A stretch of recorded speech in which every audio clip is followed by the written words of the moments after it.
I'm one of those creative thinkers. I like to think big. I like to create new. All those profiles I've done professionally make me that creative person. I like to drive innovation and change. I wanted us to grow internationally, but I also wanted us to tread cautiously, because having seen how we had to go through the process of expanding into chapters in the US, that was a feat. And to go internationally into all different countries where you have language barriers and currency barriers and lots of other hurdles, we thought this was the best approach.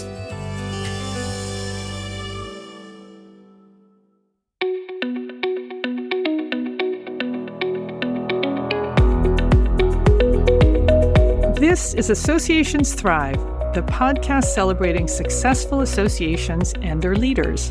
I'm your host, Joanna Pineda, CEO and Chief Troublemaker at Matrix Group International. Listen in as top association executives tell all, revealing the creative and innovative ways they're increasing membership, generating revenue, nurturing engagement, and reimagining their organizations. By the way, if you've launched a new initiative, created new member services, or updated your governance structure and are seeing great results, I want to hear your story, and so do my listeners. I'd love to have you as a guest. Go to podcast.matrixgroup.net and apply to be on Associations Thrive. Now let's dive into this week's show. Today, I'm speaking with Allison Grealis, President and founder of the Women in Manufacturing Association, or WIM. Allison, welcome to the show. Thanks for having me. Hey, so tell us about WIM. So Women in Manufacturing Association, or as we do fondly call it, WIM, we are the only global association year-round working to support, promote, and inspire women in industry.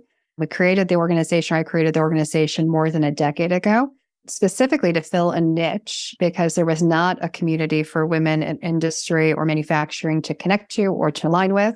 So first started really for a purpose of community building. And over the last 13 years, we have now grown to be this full service trade association that meets women kind of where they are in their career, so at all levels, and as well has created itself as a great ally to manufacturing companies who are working to recruit and retain and advance their female talent. So, Allison, is it the case that within the manufacturing sector, there's a need for more women, or is it a situation where you want to assist women in moving up? Like, what's the challenge there?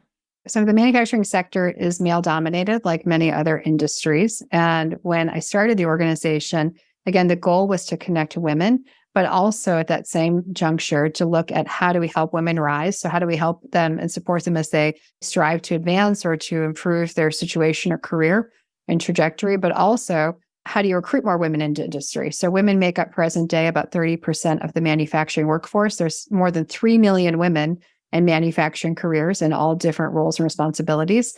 And that's modestly grown since we started our work. So when we first started as a trade association and an initiative, we were about 23, 24%. So modest growth. We don't attribute that all to ourselves. Obviously, more women are finding out about manufacturing through lots of different vehicles. But the goal is to not only get to maybe 50% or more of the workforce, but I think equally important, if not more important, is to have more women in leadership. So we know that women in leadership can be great role models for other women who maybe didn't see themselves in a leadership role until they saw that leader.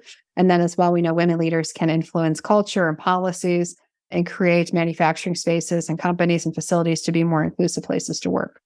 Allison, in some sectors of manufacturing, they've left the U.S. So your membership is global. How much of your membership is U.S.-based versus global? We're predominantly U.S.-based. So as we first got started as an association, we only welcomed U.S. members.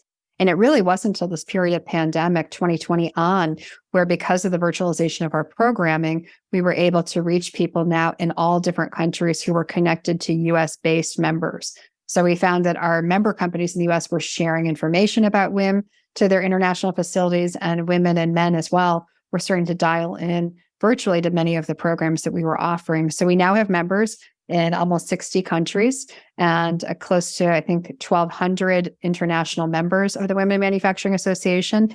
And just this year, we started with our expansion of programming at international locations. So we had our first program in March in Zweibrücken, Germany.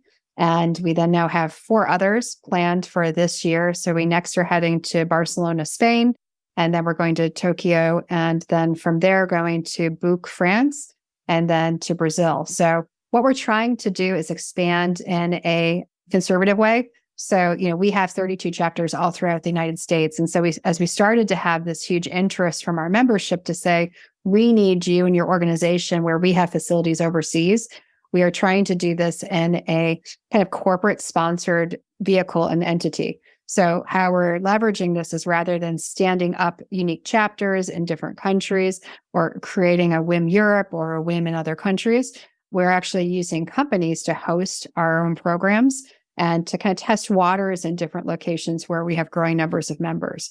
So we did that, for example, as I mentioned, in March in Germany, and thereby we had a corporate member who hosted us for this program, but it was open to all members in that region. So it included a facility tour, educational sessions, keynotes, almost a mini conference, but we didn't have to necessarily create an entity yet, but instead just growing a movement and awareness of our organization before starting anything more formalized. Boy, that's brilliant because you immediately have corporate support. You have staffing. You probably have facilities to host the event, and they've got the infrastructure. Correct. And so that's where it was first daunting. So I'm one of those creative thinkers. I like to think big. I like to create new. All those profiles I've done professionally make me that creative person. I like to drive innovation and change. I wanted us to grow internationally, but I also wanted us to try cautiously because having seen how we had to go through the process of expanding into chapters in the US, that was a feat. And to go internationally into all different countries where you have language barriers and currency barriers and lots of other hurdles, we thought this was the best approach. So it is low risk, having a corporate entity host us. And then as well, it's allowing us in a more kind of seamless way to deliver a WIM experience to members that are all over the globe. So we only have one under our belt so far, but we're really excited about these next few that we have scheduled. And again, these are all corporate hosted by members that we work with already and we have a great relationship with. And so it's really just taking it to the next level of, it's a win-win. We're bringing WIM to this region or to this country or area, and they as well can now bring WIM to their employees and their workforce. I'm listening to all the things that you're doing, and you call it cautious growth. Amazing. Allison, let's talk about your journey because you're the founder of this organization. How did that come to be? So tell us about your history. Tell us about your journey. Yeah. So I've been doing trade association work for 22 years. I had no idea what trade associations were, in all honesty. So when I went to college, I was an English pre-law women's studies major. I planned to go to law school. I then, at the last minute senior year, decided I didn't want to go to law school and alternatively found an opportunity with a not-for-profit at the local career fair on campus and decided I wanted to do something a bit different. There were so many of my peers going to law school, and I thought, do I want to be another attorney? Or I was always very committed to change, and I always wanted to create things, and I like to be a creator. And so I thought, wow, this opportunity that I found at this career fair, I got to do grassroots organizing. I got to work in public policy, environmental issues. I thought, this sounds really intriguing and cool. Why not try it at least for a year? So I did that. I moved to Boston and actually worked at Amherst College in UMass Amherst doing campus organizing and loved the experience, had great exposure and great training, but realized it was kind of just a single year that I needed before I went and tried to make a career of some of these passion projects of, again, creating, mobilizing, organizing people around a common cause, with an ultimate goal to create change and positivity and improvement for others. And so went back to grad school back in Ohio. And then from there, thought I'd go into administration, thought I'd go into working for the government, or at the time I was working for a mayor's office in economic development, and found this opportunity to work for a trade association. So had no idea what it was, how they were structured, but loved it because my first position with the trade association was at campus, taking those campus organizing skills and working with their local districts or chapters.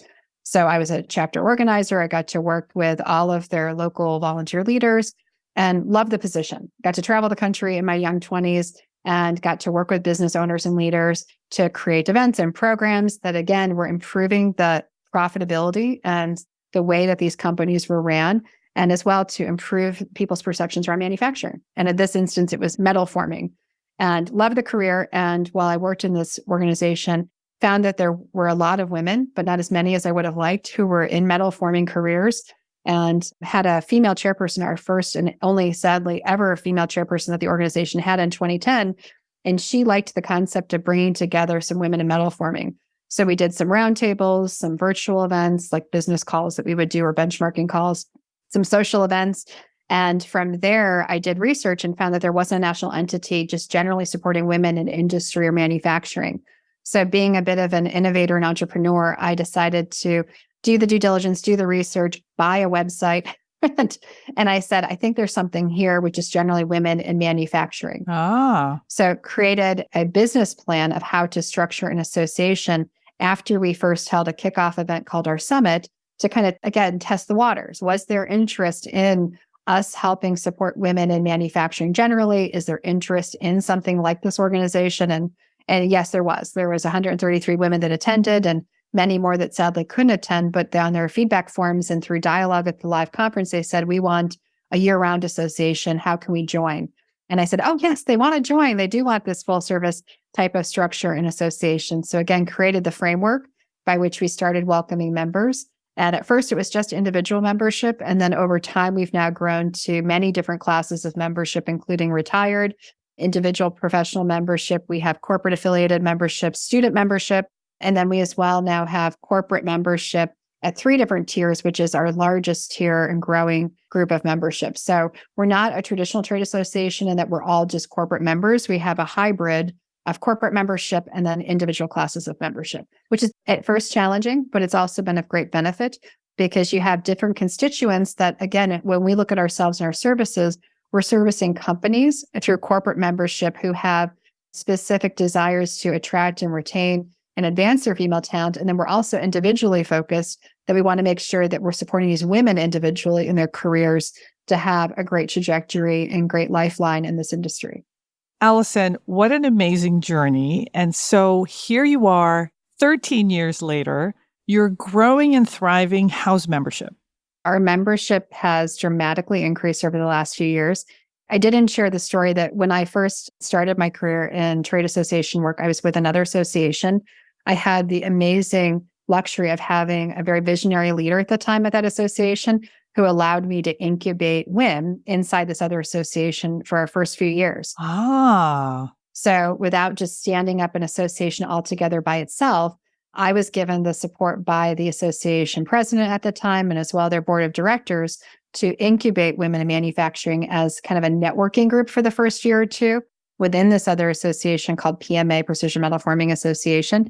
And then as soon as we really started to kind of divert from something that was small and as well something that was completely aligned with their mission and vision, which was more about metal forming companies, and this was about manufacturing women, we then created a formal trade association and obviously filed all the necessary paperwork. I then took it from kind of a concept of mine and a creation to then having a fiduciary board, which was a whole experience of kind of going from an advisory to then a real legal board. But in that journey and through that period, I was always having 2 roles. So I was the vice president of the other association, the president and founder of WIM. And I did that for many years and it was grueling. It was greatly rewarding, but it was very difficult to have 2 sets of boards of directors, 2 sets of constituents, having very different kind of divergent needs and maturity levels of the organization. So it was kind of running a startup while at the same time working with a very mature trade association. So it was rewarding but challenging. And at a certain juncture, I realized I need to step away from that other association and really be full-time with the Women in Manufacturing Association. Obviously, the budget of the Women in Manufacturing Association had to be big enough to have direct staff. So it was, timing was interesting because in 2019 is when I gave notice to say, okay, it's time for me and my board is ready for me to go full-time with WIM. Who knew that a pandemic was right around the corner? So as I resigned in November of 2019, I then was full on the job on April 1 of 2020 was my first day as fully dedicated president of the Women in Manufacturing Association. April 1, 2020. Yes, at the start of the pandemic. So I'll never forget my last hurrah annual meeting with the other association was in Hawaii in March, right as things were starting to get really tumultuous and things were shutting down. And I thought, what have I gotten myself into? Started April 1 with this new journey of being 100% dedicated to WIM. But, pandemic proved to be such a blessing to our organization. Not only did it allow me to not be traveling and to be kind of all in and reevaluating our operations and our processes and how we do things, and also to have that time to vision the future of WIM over these last few years. But as well, it allowed me the opportunity to have kind of that time to build staff and also to be there and accessible as we needed to pivot a lot of the ways that we do things. So our success had always been in producing live meetings, which obviously the pandemic made that pretty difficult or completely impossible. So I had an amazing meetings and events group, which again, our team is small. We're now 11 people. At that time, we were about 4 people, 100%. And that small meetings group of 2 people were able to quickly pivot to take what was our annual meeting and make it a completely virtualized event with interactive components and virtual plant tours. And again, at that time, we were able to now welcome people from all over the globe to be part of our conference, which was amazing. So when you ask about membership, these last 3 years have been such a journey for us, not only having a larger team size grow to support our growing membership, but we've tripled the size of our organization in the last 3 years. Wow. So we've gone from the low 200s of corporate members to now almost 400 corporate members that we have as an organization. We're close to 20,000 individual members. So we have grown hugely over the last few years. But I think there's lots of contributing factors. I think one, because we made that smart decision to embrace technology, to virtualize everything we were doing, our chapters as well, they were amazing in that they switched immediately to virtual programming. So they were their most active, interestingly enough, during 2020 and 21. They had more than 250 programs they were producing. They were doing weekly meetings with some of the chapters to provide support and guidance. And then we as well stepped in quickly and said, okay, we know companies and individuals within our membership ranks are struggling and they're challenged with pandemic. So how can we help? So we created things like community chats, which were weekly chats that we offered to our members just to get together with people who were peers, colleagues, and with other companies to talk about how are you folks coping? How are you dealing with policies? How are you dealing with testing? Like really timely information and providing them this huddle that they could go to in a safe space with WIM that we produced for them to have these chats and these dialogues. And we brought in guest experts for these community chats. We also pivoted on the recruiting front. We knew that companies were challenged with recruiting. Obviously, recruitment's been a long time challenge for manufacturing companies. But even during pandemic, it worsened. Companies weren't able to go to campuses to recruit. They weren't able to have these open fairs and communities because of COVID restrictions. So we actually jumped and pivoted to create a new product or service called virtual career fairs, which we now produce 3 times annually. So that was something, again, a response to the need of our member companies saying, we need help recruiting. How can you help? We already had a job board. And then this was meant to complement that.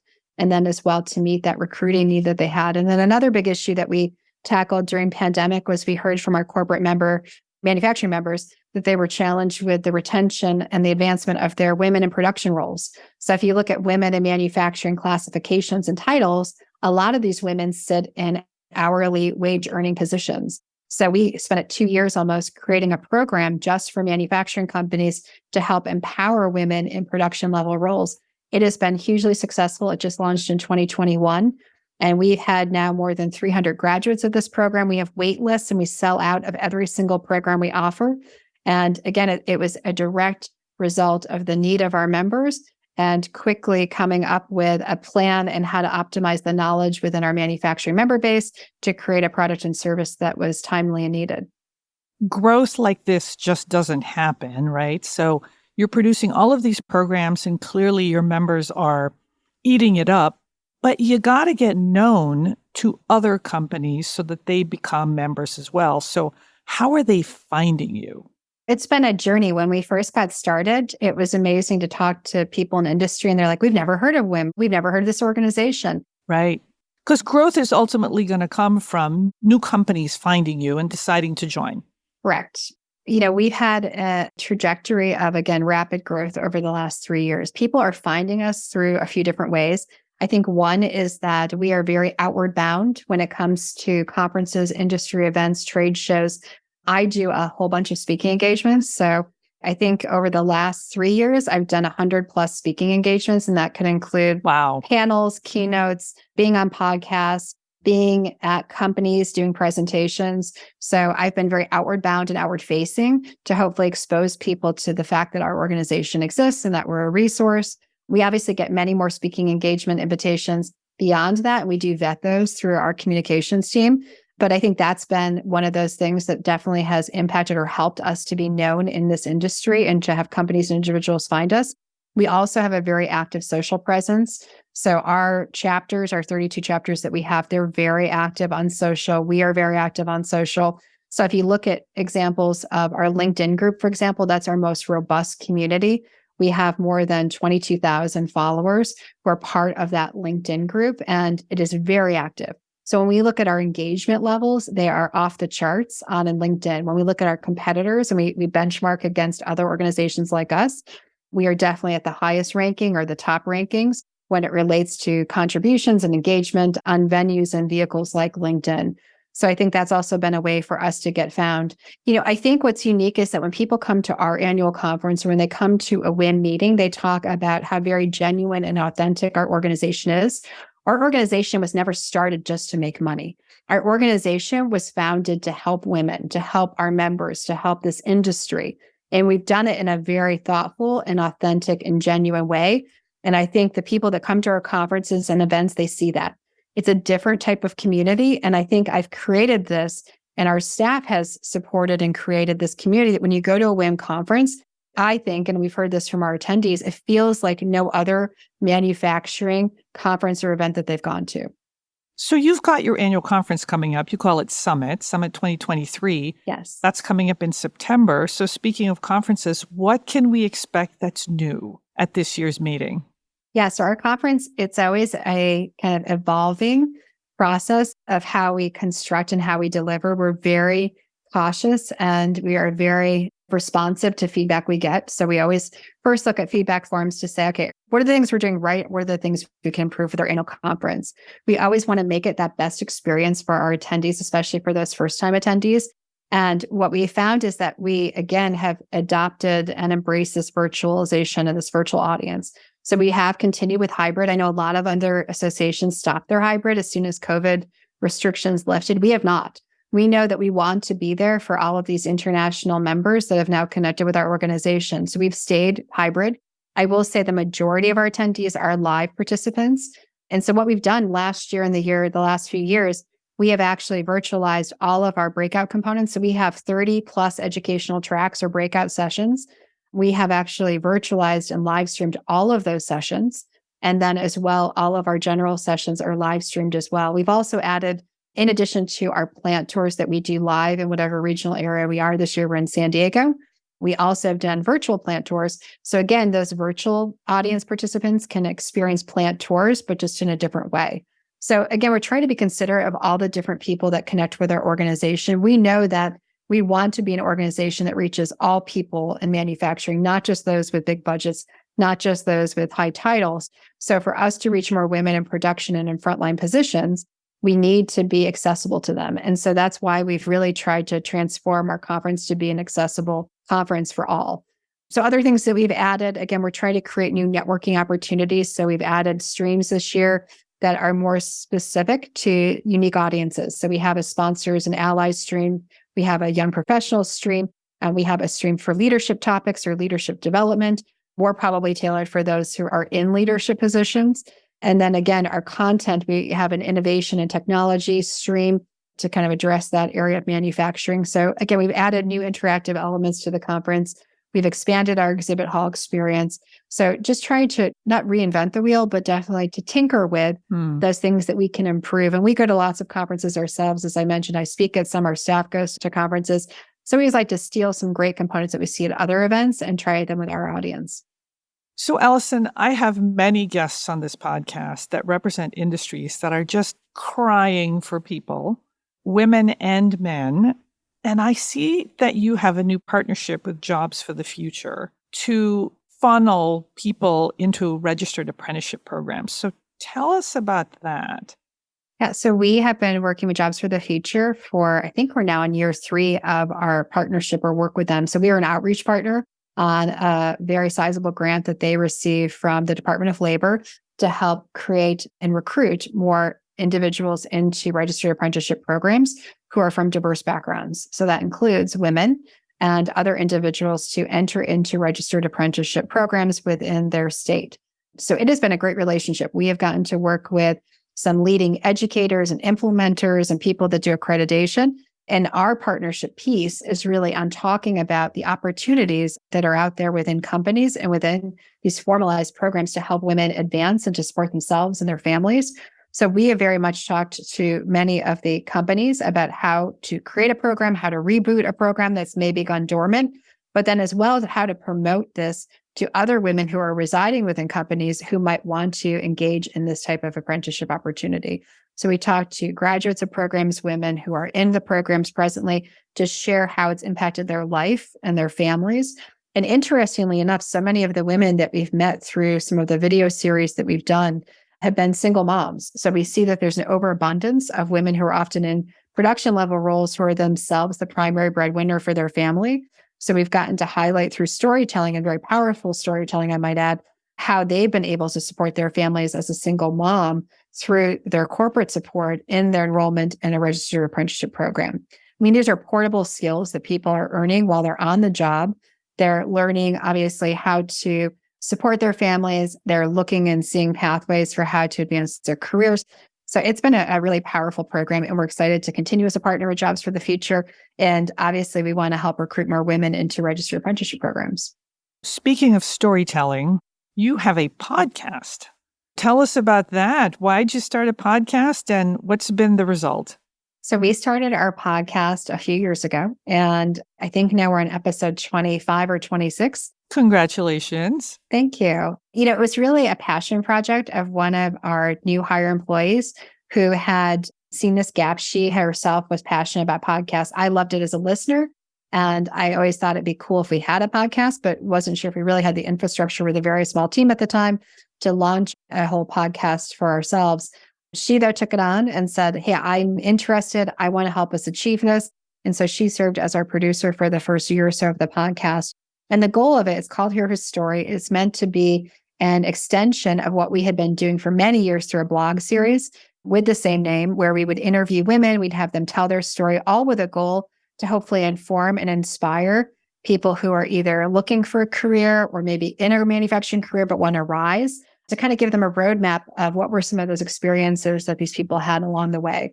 So it has been very powerful to hear these stories of women. And again, we've interviewed women from all different roles in manufacturing. Many are individuals who have risen within manufacturing to kind of talk about their trajectory. What were some of those lessons learned?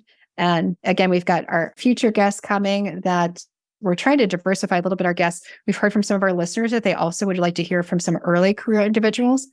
So how did they get recruited into industry? So I know we have some people on the docket to talk about more of that early career journey in manufacturing, and then as well to talk to some organizations that are like-minded to ours and as well to our industry as future guests. So it's been a really rewarding experience and a learning experience, because I've never hosted a podcast. I've been a guest on many podcasts, but hosting has been a whole different experience. And so yes, I'm always listening to others and writing down notes of things that I think we should be doing or we should try on our own podcast.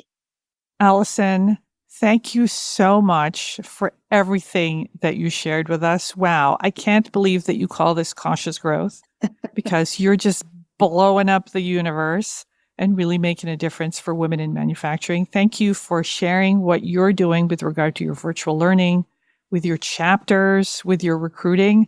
I hope you'll come back and tell us about all the new and amazing things you're doing in the next year. Well, thank you for having me, Joanna.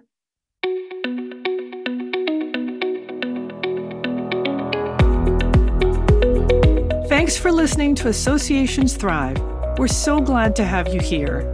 You know, my personal mission and the mission of my company, Matrix Group International, is to help associations and nonprofits increase membership, generate revenue, and thrive in the digital space. I want to hear stories of how your organization is thriving in today's challenging landscape. Please apply to be on my show by going to podcast.matrixgroup.net. By the way, do you need help with a digital initiative? Maybe it's a website redesign, a new membership database, or a hybrid meeting that you're planning. I'd love to connect with you. Please visit the Matrix Group website at matrixgroup.net. Thanks again for listening to this week's episode of Associations Thrive. Don't forget to subscribe to the show, leave a 5-star rating, post a comment, and share it with your colleagues and friends. Bye!